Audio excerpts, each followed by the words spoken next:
Time travel used to be a taboo, relegated to the realm of science fiction.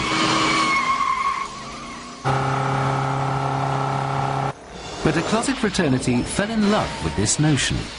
That's our dirty little secret. We physicists write articles on time travel, but we don't say time machines. We use a code word. By day, illustrious scientists proved their mettle. By night, imaginations ran wild. There was a young lady named Bright who could travel much faster than light. She set off one day in a relative way and came back the previous night. Their quest to build a time machine is about to come of age.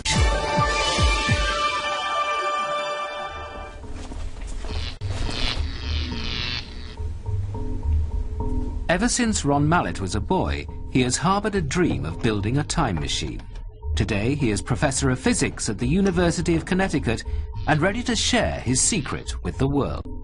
It's really such a powerful feeling to know that we're actually being able to manipulate space and time. And it's exciting because this shows that we may be able to control time, and that means that ultimately we may be able to control our destiny in a way that mankind never has been able to before.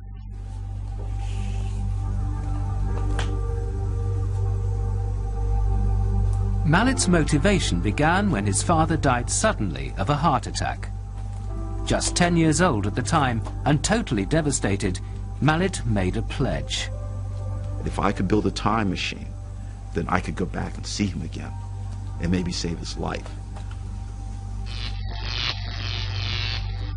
For almost half a century, and like many other scientists, he has conducted his research in closed laboratories.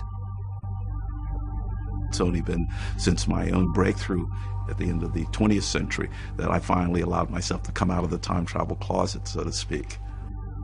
If he's right, the 21st century will see time travel make the leap from theory to reality. It's refreshing now that in the 21st century we can explore this openly without looking over your shoulder like, when the guys in white coats are going to come and, grab us because we're talking about time travel.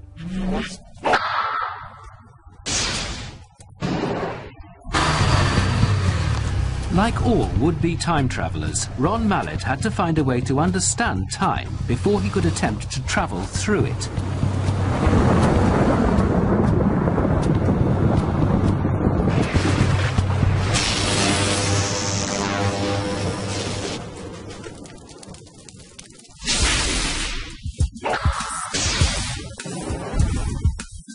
Leading theoretical physicist Michio Kaku has spent a career analyzing time. He believes a working time machine is inevitable. In the last decade or so, there's been an avalanche in electricity and excitement about time travel. Historically, we physicists would pick up the topic.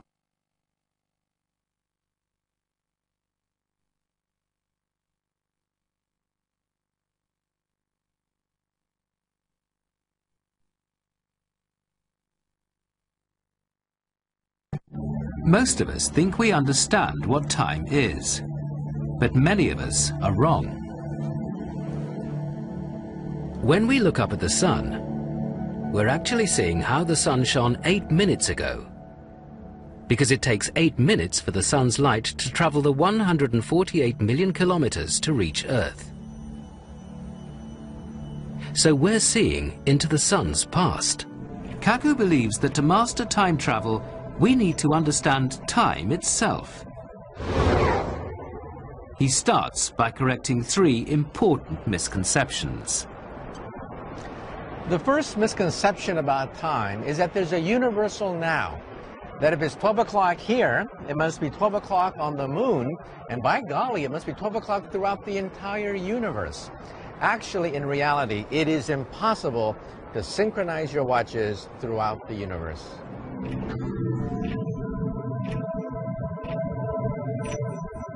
This is because of misconception number 2. Many people believe that time passes at a constant rate. People also believe that time ticks uniformly throughout the universe. Actually, that's not true. You can show that in outer space, a clock actually ticks slower than on the Earth. In fact, our satellite navigation systems only work because the US military make corrective adjustments to the satellite clocks every single day. Time is not absolute. It ticks at different rates in different places. The time traveler must cast aside any notion of mechanical time.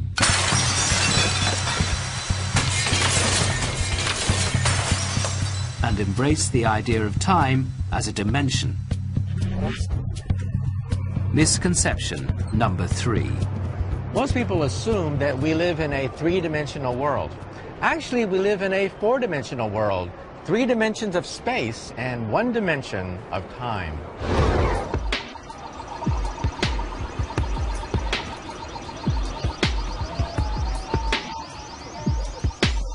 Thinking of time as a dimension might not come naturally to us, but Kaku has a way of helping us. Computer games. What is so fascinating about Pac-Man is that Pac-Man lives in 2 dimensions. He can only go forward, backward, left, right, but the concept of up is totally alien. They cannot visualize the concept of up. They live in a flatland. Now, we also live in a 3-dimensional world. We go forward, backward, left, right, up, down, but we are incapable of visualizing a higher dimension, a 4th dimension. That requires a leap of logic that our brain simply cannot comprehend. Okay, I need to go to 5th Avenue and 33rd Street.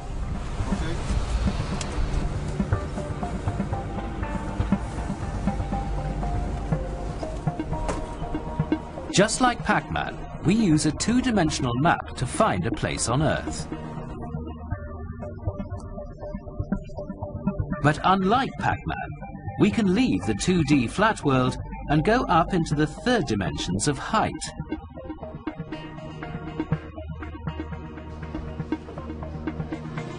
We also live in the 4th dimension of time. An appointment in our world might be in a building on a map and a floor in the building, but also at an agreed time. In fact, the 4th dimension of time is so interwoven with the other 3 dimensions of space that physicists now call the 4 dimensions together by one name: space-time. We now believe that space and time are not invisible.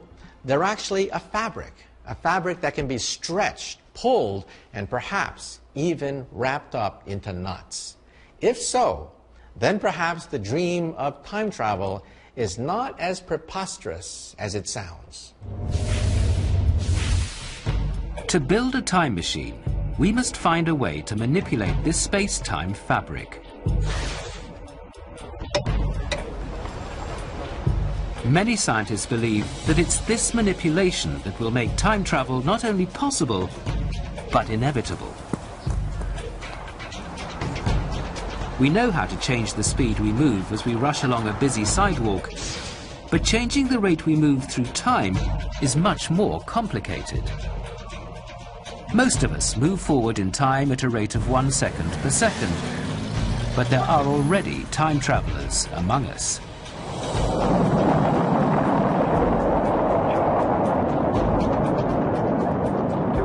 Go for landing, over. Astronauts on board the International Space Station have time traveled into the future. But how have they managed to do this? Space stations orbit the Earth at more than 27,000 kilometers per hour. Men and women have lived on them for more than 700 days. Upon their return, the astronauts had traveled a fraction of a second into the future. Their primary method? Speed. A spaceship is a time machine. The speed it travels at is slowing down time for the people on board. To demonstrate how motion can affect time, we must first appreciate that the speed of light acts as a cosmic speed limit. Nothing travels faster than it. This is a pulse laser. It measures one of the few absolute values in nature: the speed of light through empty space. The beam comes through this series of lenses and mirrors. If we move that mirror back about a foot, then the light has to travel a further distance. And if I check this oscilloscope here, it tells me the extra time that the light has taken to cover this distance. So if we know the distance accurately and the time accurately, we can calculate the speed of light. That speed is 300,000 kilometers per second. And experiments prove that this figure is constant across the universe. Because it never changes, it means that time can be manipulated.